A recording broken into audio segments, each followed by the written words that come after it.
Bom, pessoal, vamos para mais uma aula de ótica. Na aula de hoje, estudaremos sistemas ópticos importantíssimos, chamados de espelhos planos. Dizemos que um espelho plano é qualquer superfície plana e polida na qual ocorre de forma predominante a reflexão regular da luz. Lembre-se que na última aula aprendemos que existem dois tipos de reflexão luminosa. Vamos recordar primeiro a reflexão regular da luz. Para que ela possa acontecer, precisamos, de fato, de uma superfície plana e polida, isto é, uma superfície que não apresente quaisquer deformações ao longo de sua extensão. Vamos agora lançar um feixe de raios paralelos a esta superfície plana e polida. Note que cada raio de luz incide num ponto que possui as mesmas características que os demais. Isso fará com que cada raio sofra uma reflexão semelhante. E, se pudermos observar atentamente, veremos que o feixe emergente, ou seja, o feixe refletido pela superfície plana e polida, mantém o paralelismo do feixe incidente. Isso não vai acontecer no outro tipo de reflexão luminosa, que é a reflexão difusa. Para que ela aconteça, precisamos de uma superfície que apresente várias deformações, como é o caso presente aqui na figura. Vamos escolher mais uma vez um feixe de raios paralelos entre si. Perceba, pessoal, que o fato da superfície apresentar várias deformações faz com que cada raio incida num ponto que possui características bem distintas dos demais. Isso vai fazer com que cada raio seja refletido de uma maneira. E note que agora não temos paralelismo para o feixe emergente. Então, temos uma superfície que favorece a reflexão difusa da luz. Para os espelhos planos, trabalharemos apenas com a reflexão regular e com as suas duas leis que aprendemos na aula passada. Mas como é que podemos fabricar superfícies planas e polidas que se comportem como espelhos planos, tais quais aqueles que nós temos em casa? É uma tarefa simples, mas também bastante engenhosa. Em sua maioria, os espelhos planos que conhecemos são confeccionados a partir de uma lâmina de vidro transparente e é necessário que essa lâmina possua faces paralelas, mais ou menos como essas que eu acabei de desenhar para você, sendo que uma dessas superfícies será recoberta por uma película de nitrato de prata, que se reduz à prata metálica. Ora, a prata metálica é uma superfície extremamente refletora. Podemos enxergar o nosso reflexo de maneira bem nítida através de superfícies de prata. Portanto, fazemos a fixação desta película na lâmina de vidro de faces paralelas. Essa película, então, será fixada através da sobreposição de uma fina camada de cobre que recebe demãos de tinta e verniz. Como o vidro é transparente, nós teremos passagem da luz através dessa lâmina. A luz, então, vai encontrar a superfície recoberta por prata metálica e ali a luz sofrerá reflexão. Confeccionamos aqui um espelho plano. Para que você não precise desenhar algo parecido com isso, ou mesmo parecido com essa figura, para representar um espelho plano e a sua superfície refletora, podemos adotar um símbolo que satisfaz completamente as nossas necessidades. Aqui, consideraremos este desenho, Perceba que esse desenho possui uma camada lisa, completamente lisa, e outra camada que possui 3 tracinhos. A camada lisa é a parte refletora do espelho plano. É a parte que pode receber luz e, portanto, favorecer a reflexão luminosa regular. A outra camada, que possui os 3 tracinhos, é a parte opaca do espelho plano. É a parte que não receberá luz e, portanto, que não será objeto central de nosso estudo. Adotaremos esse símbolo a partir de agora, portanto, para representar todos os nossos espelhos planos. Através de sua superfície plana e polida e a consequente obediência às leis da reflexão regular da luz, o espelho cumpre a sua função principal, que é construir imagens. Para que possamos compreender completamente a construção gráfica de imagens, consideraremos, inicialmente, um ponto luminoso P diante de um espelho plano. O nosso plano é traçar a imagem de P conjugada pelo espelho. Para isso, utilizaremos pelo menos 2 raios luminosos que partam do ponto luminoso e possam incidir lá no espelho plano. Aqui está a figura que representa o que foi descrito. De fato, encontramos aqui o ponto P, o ponto luminoso a partir do qual selecionamos 2 raios de luz que incidem na superfície refletora do espelho plano. Superfície esta representada pela camada completamente lisa, em conformidade com a convenção que estabelecemos minutos atrás. Observe que, embaixo, temos a superfície opaca do espelho, a parte que não receberá luz alguma. Veja também que temos um observador que será capaz de perceber a construção da imagem deste ponto luminoso. Por falar em imagem, vamos construí-la agora mesmo. Para entendê-la, é necessário traçar os raios de luz refletidos pelo espelho plano. Note que esses raios refletidos atingem o campo de visão de nosso observador. Agora, é necessário relembrar o seguinte: para que possamos enxergar determinado objeto, temos 2 opções possíveis. Primeira delas, esse objeto emite luz própria, isto é um objeto luminoso. Se estivermos num cômodo e acendermos uma lâmpada, por exemplo, receberemos os raios de luz que são emitidos diretamente por essa lâmpada. Esses raios de luz chegarão aos nossos olhos e teremos, numa região chamada de retina, a formação da imagem dessa lâmpada. A outra opção é que esse objeto não emita luz própria, mas seja capaz de refletir a luz de outra fonte.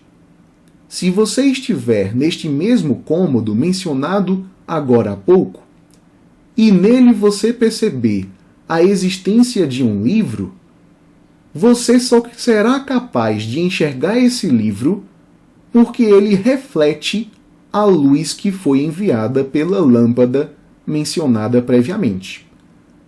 Ele reflete essa luz difusamente, a luz chega aos nossos olhos e teremos a interpretação, também em nossa retina, da imagem daquele livro. Se nosso observador olhasse diretamente para esse objeto luminoso, teríamos em nossa retina a formação da imagem deste ponto luminoso. Porém, observe que o nosso observador não olha diretamente para o objeto. O seu olhar está voltado diretamente para a superfície do espelho plano. A informação que chega a este observador é de que a luz está vindo de uma direção que segue esses raios refletidos.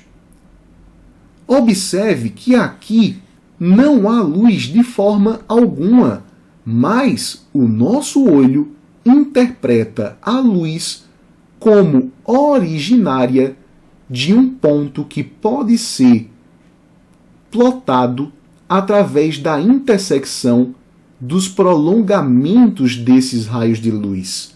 Isto é, para o observador, é como se esses raios de luz estivessem vindo deste ponto imaginário.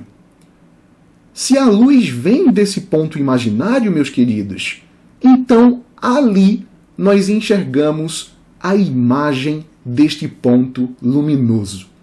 Isso é maravilhoso.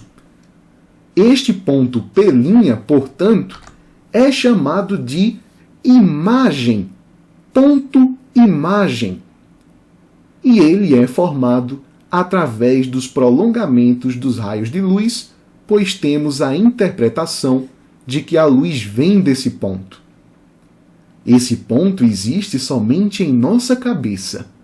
E eu discutirei isso com vocês em alguns instantes.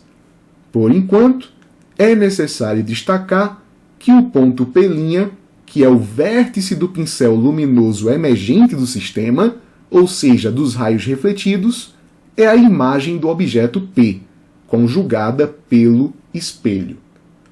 Temos aqui duas observações fundamentais para todo o estudo da ótica. Primeira delas, o ponto P, definido pela intersecção de raios incidentes sobre o sistema óptico, que é o espelho, é denominado ponto-objeto em relação ao sistema óptico. Voltemos aqui um pouco na figura anterior. Dizemos que o ponto-objeto é formado pela intersecção dos raios luminosos incidentes ao sistema óptico. Portanto, este ponto P é um ponto-objeto, pois ele realmente é a intersecção de dois raios de luz incidentes ao sistema, incidentes ao espelho. Portanto, em relação ao espelho, este é um ponto-objeto. Muito bem. Vamos para a segunda observação. O ponto P', definido pela intersecção de raios emergentes do sistema óptico, é denominado ponto imagem em relação ao sistema óptico. Voltemos novamente.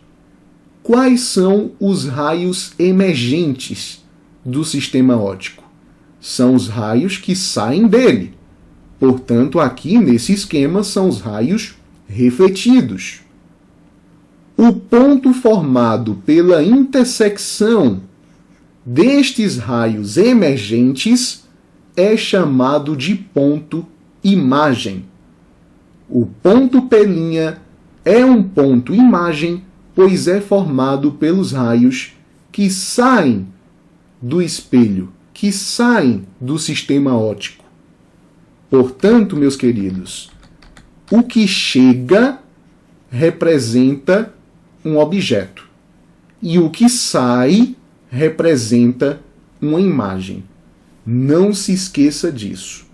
Temos aqui esse esquema para reforçar este aprendizado. O ponto P é um ponto-objeto, pois é formado através da intersecção dos raios incidentes ao sistema óptico. O ponto P' é um ponto-imagem, pois é formado pelos raios emergentes ao sistema óptico. Aquele que é formado pela intersecção dos raios que estão chegando ao espelho são pontos-objeto. Aqueles que são formados pela intersecção dos raios que estão saindo do sistema óptico são pontos imagem. Preste só atenção na seguinte informação. O espelho plano é um sistema estigmático, isto é, a um ponto objeto conjuga um único ponto imagem. Existem sistemas, por outro lado, que a um ponto objeto conjugam uma mancha luminosa.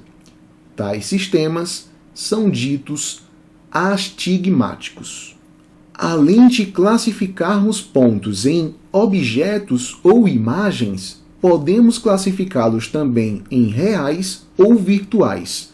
Dizemos que um ponto é real quando ele é definido pela intersecção efetiva dos raios luminosos, isto é, quando o ponto é definido pelos raios de fato. Quando, por outro lado, o ponto é definido pela intersecção dos prolongamentos dos raios luminosos, dizemos que este é um ponto virtual. Na figura construída anteriormente, dizemos que este ponto P é um ponto real, pois ele é a intersecção de raios de luz efetivos. No entanto, o ponto P' é classificado como ponto virtual, pois é formado pela intersecção de prolongamentos de raio de luz, e não pelos raios de luz efetivos. Esquematizando, temos o seguinte: este ponto P é um ponto objeto, pois é definido pela intersecção de raios de luz que incidem sobre o espelho plano. Além de ser um ponto objeto, este é também um ponto real, pois é definido pela intersecção de raios de luz efetivos. São raios de luz de fato. Portanto, esse é um ponto objeto real. Nem todo ponto objeto é real, e nem todo ponto real é um ponto objeto, mas esse caso nos dá um ponto objeto real. Temos aqui também um ponto P' que pode ser chamado de ponto imagem, pois é definido pela intersecção de raios emergentes ao sistema óptico, ao nosso espelho plano neste caso. Mas este é também um ponto virtual, pois é formado pela intersecção de prolongamentos dos raios luminosos e não pelos raios efetivos. Portanto, o ponto P', além de ser um ponto imagem, é também um ponto virtual. Nem todo ponto imagem é virtual, nem todo ponto virtual é um ponto imagem. Mas, para esse caso, é o que temos. Temos um ponto objeto real aqui em cima e atrás do espelho temos um ponto imagem virtual. Duas observações essenciais. Como dissemos anteriormente, em relação ao olho do observador, o ponto P' se comporta como objeto real, como se a luz fosse proveniente desse ponto. Foi todo o argumento que usamos, inclusive, para definir a existência dessa imagem. Lembre-se que falei para você que este ponto P', esta imagem, é um produto de nossa cabeça, entre aspas. Isso porque, meus queridos, aquele ponto também é um ponto virtual. E uma imagem virtual não pode ser projetada numa tela ou num anteparo. Isto é, a imagem virtual não pode ser formada em outra superfície que não seja o próprio espelho. Isso quer dizer que a imagem virtual existe somente atrás do espelho. Aquela imagem que observamos de nós mesmos quando estamos diante de um espelho plano é uma imagem virtual. É uma imagem que só é formada através do espelho. Não podemos projetar essa imagem em nenhum anteparo que você possa imaginar. Vou demonstrar isso para você. Temos aqui, neste esquema, uma vela que se comporta como objeto luminoso e aqui temos um espelho. Portanto, pelo que acabamos de ver, esta vela trata-se de um corpo-objeto real e aqui nós temos uma imagem virtual produzida pelo espelho. Vamos agora dar uma olhada no vídeo. Perceba que se nós colocarmos um anteparo atrás do espelho, não temos em nenhum momento a projeção da imagem que foi gerada por esse espelho. Ela só está lá pelas leis da reflexão e também pelo fato de que nós estamos observando. Lembre que para definir essa imagem, nós precisamos traçar raios de luz que chegassem até os olhos do observador. Então, a imagem virtual é realmente uma experiência, digamos assim, mas não conseguimos projetá-la de maneira alguma. Comentei agora há pouco que nem todo ponto-objeto é um ponto real e nem todo ponto-imagem é um ponto virtual. Desejamos, então, demonstrar que imagens reais e objetos virtuais também existem. Para tanto, consideraremos um sistema óptico conhecido como lente convergente, cujo exemplo clássico é o da lupa. Observe que aqui representamos um objeto luminoso bastante clássico, o nosso Sol. Como nós temos uma distância muito grande entre o Sol e uma lupa que esteja na Terra, podemos dizer que essa distância tende ao infinito. Muito cuidado! A distância não é infinita, mas é tão grande em comparação com o tamanho do sistema restante que nós dizemos que ela tende ao infinito mesmo. É como se você tentasse comparar o seu tamanho com o tamanho de uma estrela, ou de uma supernova, talvez. O seu tamanho é praticamente desprezível. Pessoal, existe uma necessidade importante em considerar essa distância como muito grande, próxima a um infinito teórico. Veja só, se nós considerarmos um pontinho qualquer aqui, chamado de ponto A, e colocarmos um objeto luminoso de dimensões muito grandes em relação a esse ponto A, todos os raios de luz que chegarão até o ponto A, que são produzidos por esse corpo luminoso, terão uma certa inclinação relativa entre si. Isto é, não são paralelos. Mas se você coloca esse objeto luminoso bem aqui atrás, você vai ver que os raios que chegam até o ponto A, isso se eu soubesse desenhar bem, né? Os raios luminosos que chegam até o ponto A, chegam agora praticamente paralelos entre si. Praticamente, né? Use aí um pouco da imaginação também. Como eles chegam paralelamente entre si, nós conseguimos observar melhor o comportamento desse sistema óptico chamado de lente convergente, chamado de lupa. Por isso, então, que consideramos essa distância como tendendo ao infinito, para que esses raios possam chegar paralelamente entre si ao sistema óptico, que nesse caso é a nossa famosa lupa. Talvez você já tenha, em algum momento de sua vida, brincado com uma lupa. Você observa que a luz do Sol, ao passar pela lupa, consegue ser concentrada em um ponto qualquer. Você pode utilizar esse fato, inclusive, para transformar energia luminosa em energia térmica. Você pode colocar a folha de uma árvore aqui. Com um pouco de foco e um pouco de concentração, você pode fazer com que essa folha queime a partir da concentração desses raios de luz. Portanto, a lupa é uma lente convergente, pois esses raios paralelos, ao atravessarem a lupa, são convergidos a um ponto especial. Esse ponto especial chamaremos de foco mais adiante em nossos estudos de ótica, beleza? Mas o que é interessante aqui é o seguinte, meus amigos. Observe que o Sol está enviando raios de luz ao sistema óptico.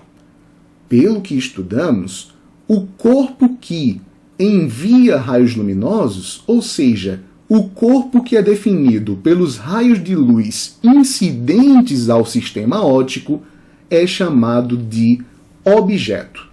O Sol, portanto, comporta-se como um objeto. E, além disso, ele é um objeto real, pois ele é formado pelos raios de luz efetivos e não por prolongamentos. Ele não é virtual, ele é real mesmo. Então, o Sol, nesse esquema, é um objeto real. Veja agora que este ponto P' é formado pelos raios de luz que estão saindo do sistema. São os raios emergentes. Então, este ponto P' é um ponto imagem. Além de ser um ponto imagem, este é um ponto real, pois é formado pelos raios de luz efetivos e não por prolongamentos. Ao contrário dos espelhos planos, as lupas permitem a passagem de luz de uma superfície até a outra.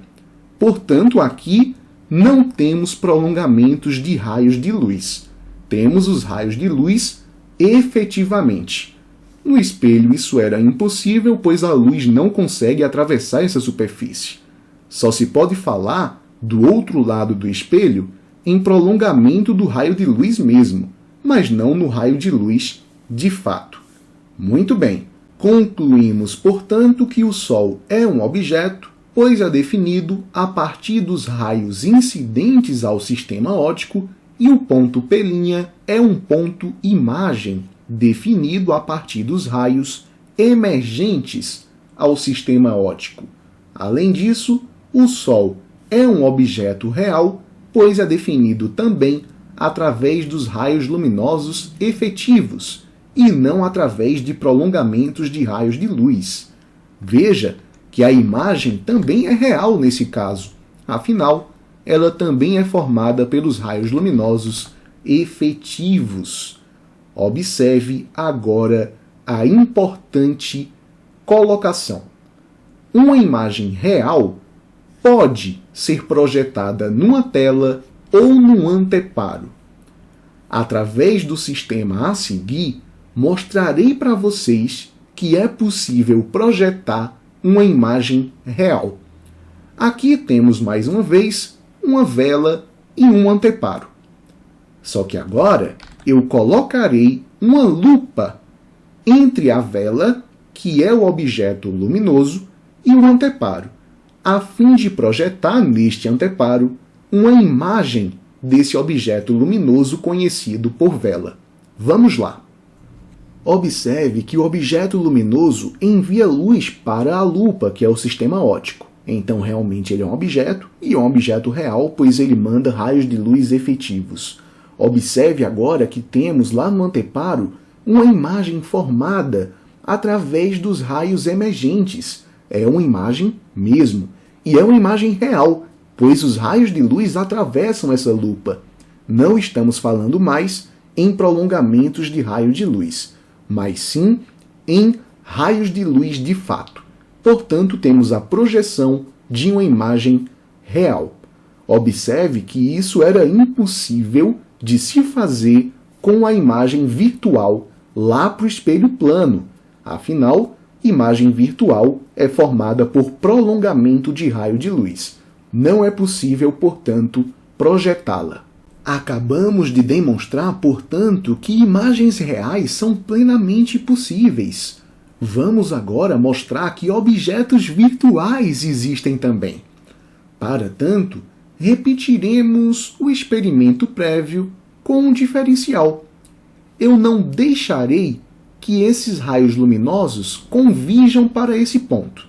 Eu vou bloqueá-los mais ou menos aqui. E eu não vou bloqueá-los com um obstáculo qualquer, não.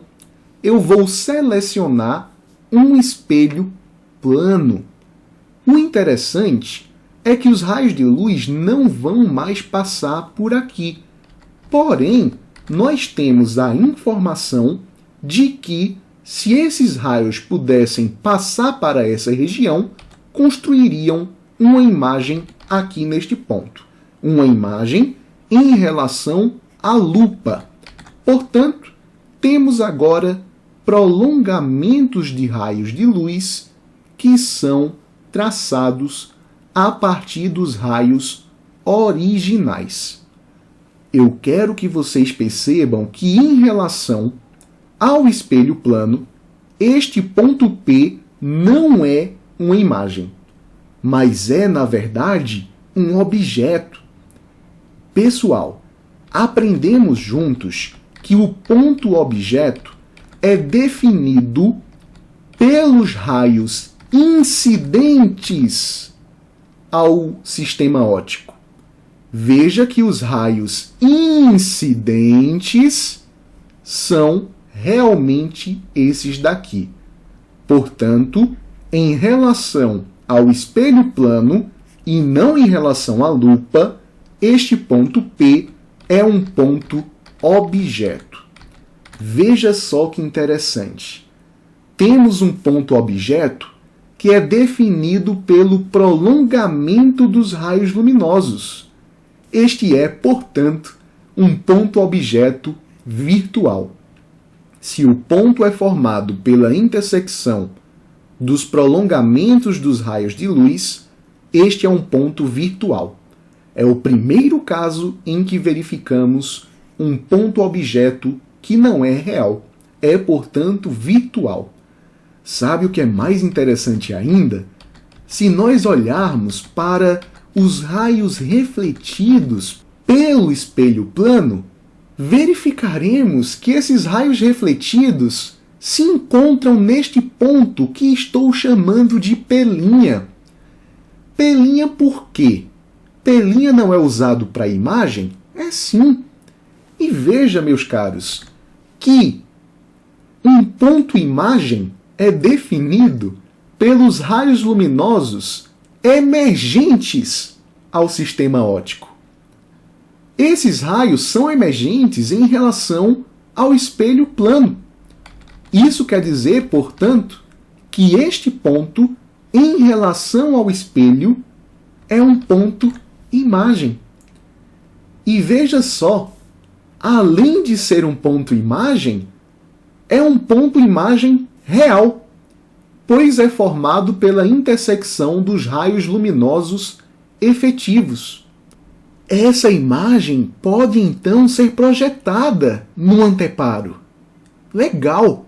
Quer dizer, então, que agora, quando o ponto objeto é virtual, o ponto imagem é real.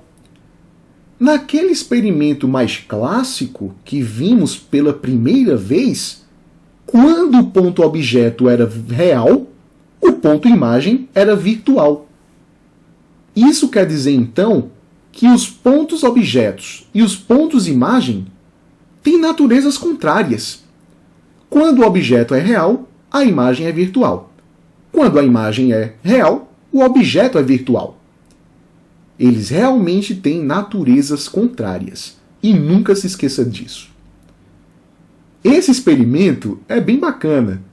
Eu fiz esse experimento para que você possa ver o resultado na prática. É incrível, vamos juntos. Aqui nós temos basicamente a reprodução fiel do experimento. Temos a vela como objeto luminoso, temos ali o espelho plano e ali pusemos o anteparo.